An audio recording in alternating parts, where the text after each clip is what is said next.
Welcome, everybody, to another episode of Mondays with Mundy. You're looking at him, Jim Mundy, the historian for the Union League Legacy Foundation. Now, every month or so, John, Kira, and I will discuss what subjects to cover in these different episodes, because we've been doing this since April of 2020. We've covered a lot of territory, so sometimes you try and come up with something different, hopefully original, but equally of interest, nonetheless. And as all of you know, if you have been watching this since April 2020, I'm pretty much into architecture and stuff like that. So today's episode is going to be on lost spaces in the league. I'm calling it Lost in Space. Pretty snazzy, huh? Original, nonetheless. So we'll be looking at either rooms that no longer exist or spaces that are still there but have changed their use over the years. And this could go on for days. So we're going to limit it to just basically what we would think of today as the Broad Street building, and specifically along the Sansom Street side. Some of the spaces aren't there anymore, they're there, but they're looking very different today. So let's start and see what we find. So of course, to do all this, we're going to do a share screen, because you wouldn't want me to talk about this without seeing what I'm talking about, right? And I wouldn't want to do it either. So let's do our share. Voila. All right, we got this far. Can I get to the next step? Come on. Here we go. But diggity dog. It still, I'm always amazed when I do this right, because I've done it wrong enough times. All right, so here we are, Lost in Space, looking back at lost rooms in the League house. Now, we're not going to do very many, just a few, because this can stretch out over the next year, I guarantee it. But let's start small and see what we find. All right, so here we are. On the left-hand side is the full block from Broad Street at the bottom to 15th Street at the top, Sansom on the right, Moravian on the left, and this map dates from 1897, a map or floor plan, if you will. So as you can see, the League only occupies 2/3 of the block itself. All right, it wasn't until 1910 that the upper third of that floor plan, if you were, the block would be filled in with Horace Trumbauer's first 1910 edition. So we're going to concentrate on the lower 2/3 of the building, specifically on the right-hand side, okay? So I would draw your attention to the right-hand part of the screen, if you will, and you will see towards the bottom something that says Colonial Room, all right? Now that's on the first floor of the Broad Street building right now, but we're going to go down one floor, and roughly there's no floor plan for that floor, so I have to give you the first floor to give you some idea. All right, now today you would know the Colonial Room as the Wi-Fi room, because again you can see the old cafe right there, which is still there. But let's take a look at the outside of the house, and this is what the building looked like in 1908. All right, so that's Broad and Sansom Street running along from the center along the right-hand side of the screen itself. And what we're concerned with in terms of space. All right, so we're on the first floor in the very corner. That would be the North Sitting Room. So there's the first two rooms, the two windows, all right, on the Sansom Street side. The next three windows are the old cafe. And then you get the next two windows, all right? That is what then was the Colonial Room, but is today the Wi-Fi cafe.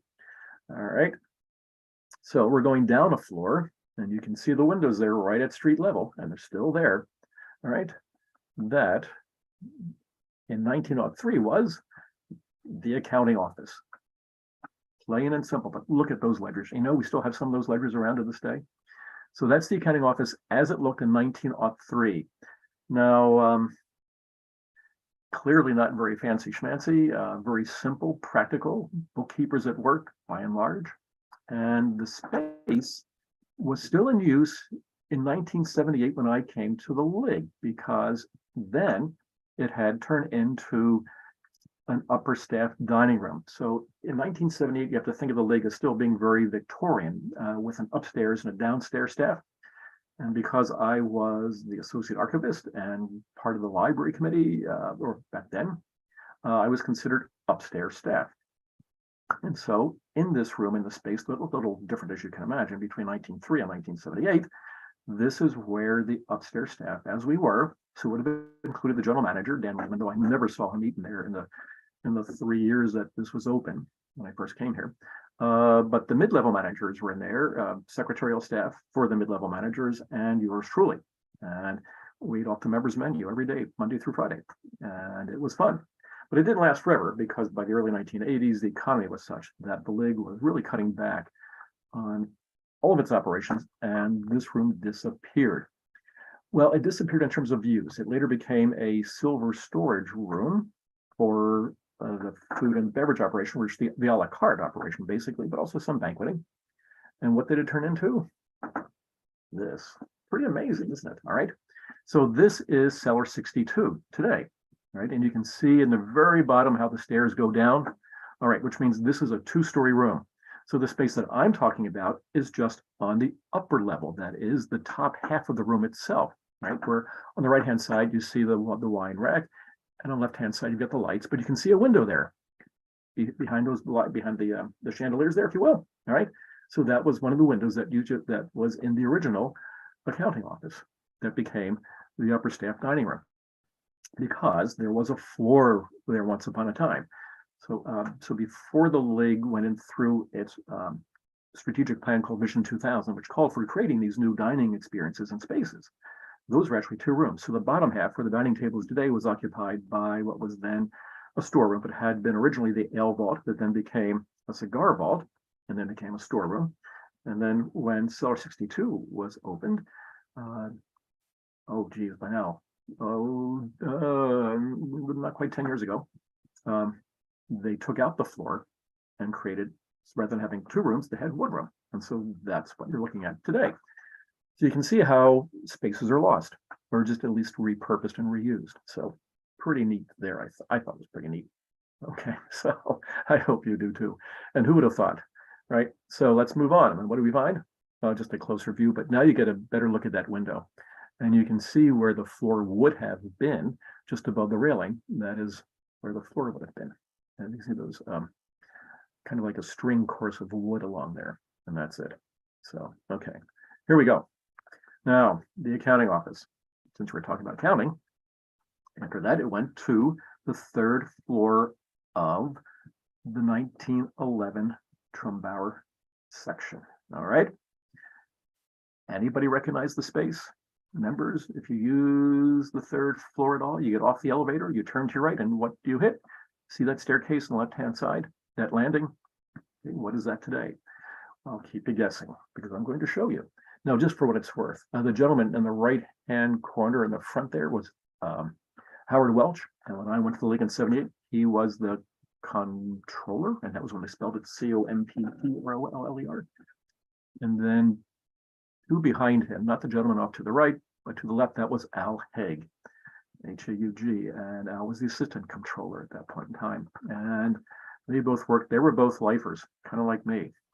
They both had worked there for many, many, many years, both retired. I think Howard's still alive. I don't think Al is. All right, so what is this space being used for today? Now, again, keep in mind, if you look along the right-hand wall there, what you see? 3 semicircular spaces, all right? Because there you are. This is what it looks like today, but looking in the other direction. So I am now standing on top of that landing, taking a photograph of the space that we just saw occupied by those desks. So on the left-hand side, right where that leather upholstered chair is, that's where Al Haig was sitting.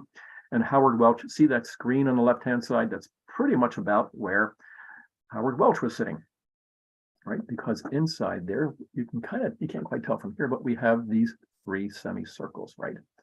So that's the one in the center. And this is the one at the far north end of the room. And so that is the space where Howard Welch was sitting. And there is that semicircular space that he was sitting in. And where is it on the other side? Lincoln Hall. So when you go to Lincoln Hall and you look at the west wall, right, which has the portraits of the presidents from the 1950s, the 1960s and 70s, 80s, not to the 21st century.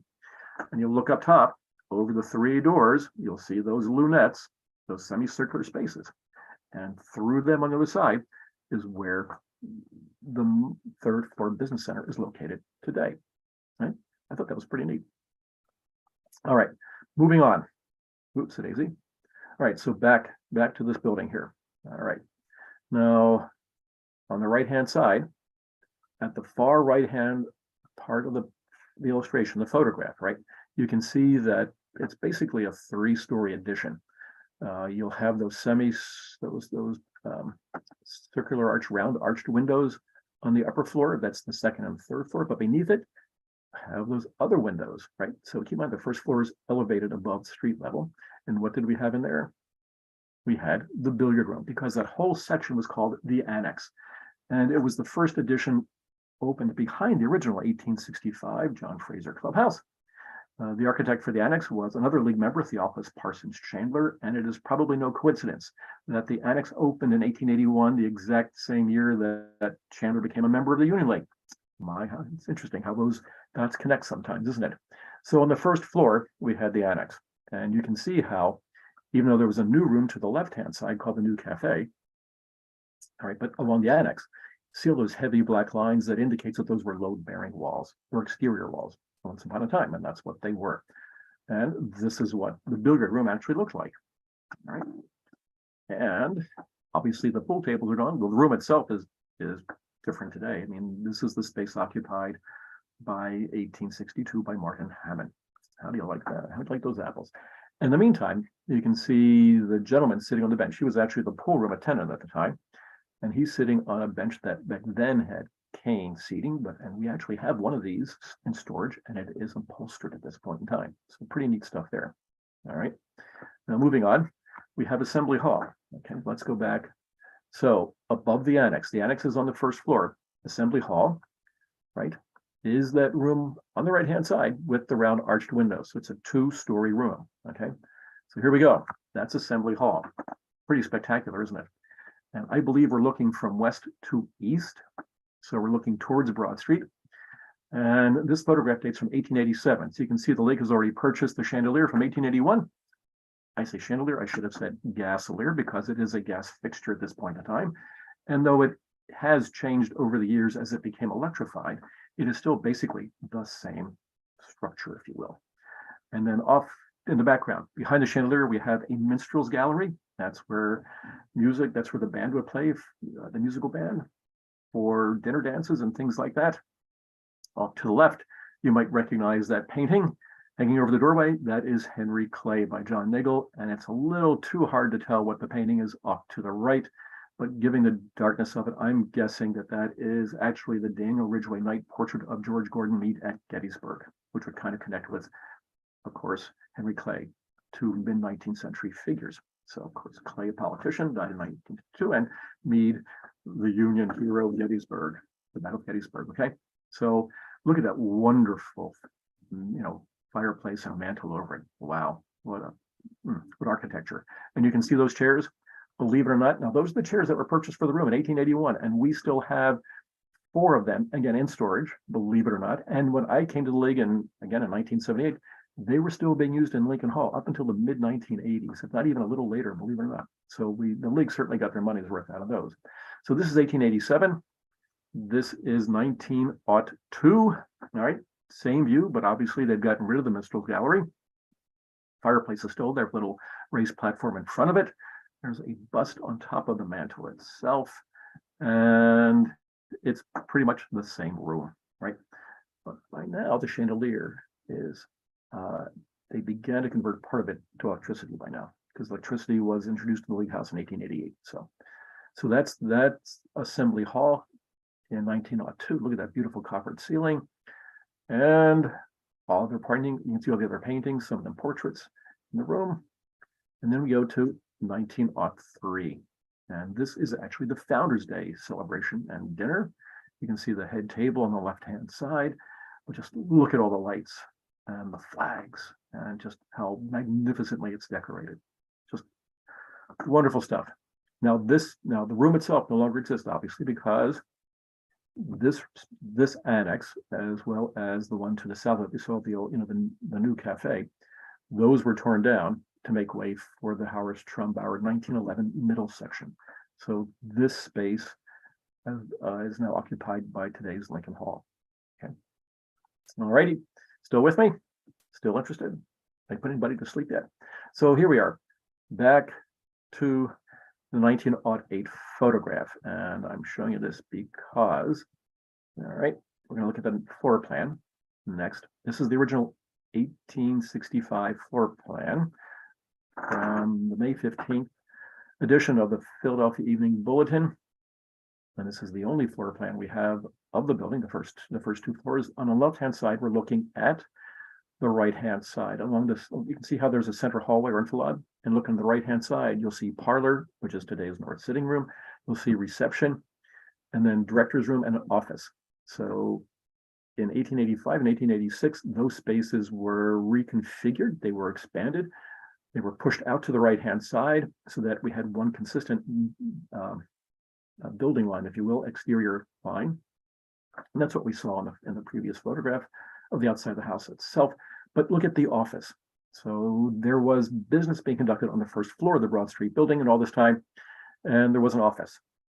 And that's where members would go, right? So this is what the office, here we go, I'm sorry, mea culpa. So by 1897, obviously, well in 1885, and the league began to reconfigure that part of the hallway. And that's when those three rooms, the top two rooms, the office and the secretary's room, were converged into the old cafe. Then this, what had been a reception room, is now the secretary's office. And also, if you take a look at the Flemish room up top, we're going to see that shortly as well, because after the secretary's office moved here, all right, after 1886, it would then move in the 20th century into the Flemish room. So let's see if we can track this down and follow it. All right, so here we go. So that is what the secretary's room looked like, because if you look through the opening on the right-hand side through that doorway, and that doorway, by the way, is still there, that is the north sitting room. So if you walk into that room through the door off the hallway and you turn to your left, that's the doorway that you will see that leads to the back of the bar in what is today the old cafe. All right, so that space is all different. Now, do you recognize the gentleman on the right-hand side in the portrait?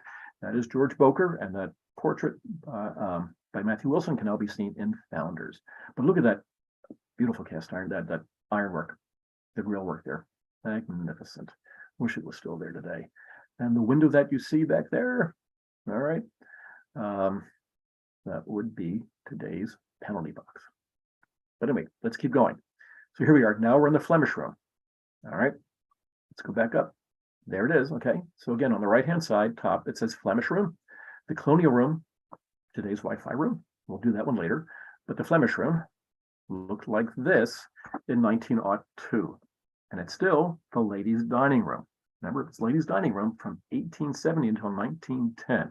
So this is the ladies' dining room. Right? We're looking east, because if you're in that room today, which is the Cafe Meredith, the fireplace, obviously the mantle and the fireplace and the overmantle are gone, replaced by modern versions of it that were installed in 2005, 2006, when the whole first floor was redecorated. Right? So that doorway, actually that wall, let's go back up, is still there. Okay, and we go up ahead and look on the left-hand side, above the word office, you see passage. Okay, so that's the hallway that existed at that point in time. It's still there in 1897, but you can see the door there, all right, underneath the word room. That's what we're looking at in that photograph. But as we know, that wall is not there anymore. Neither is that passage, because in the early 1950s, it was turned into what they called the front office, or the main office, if you will.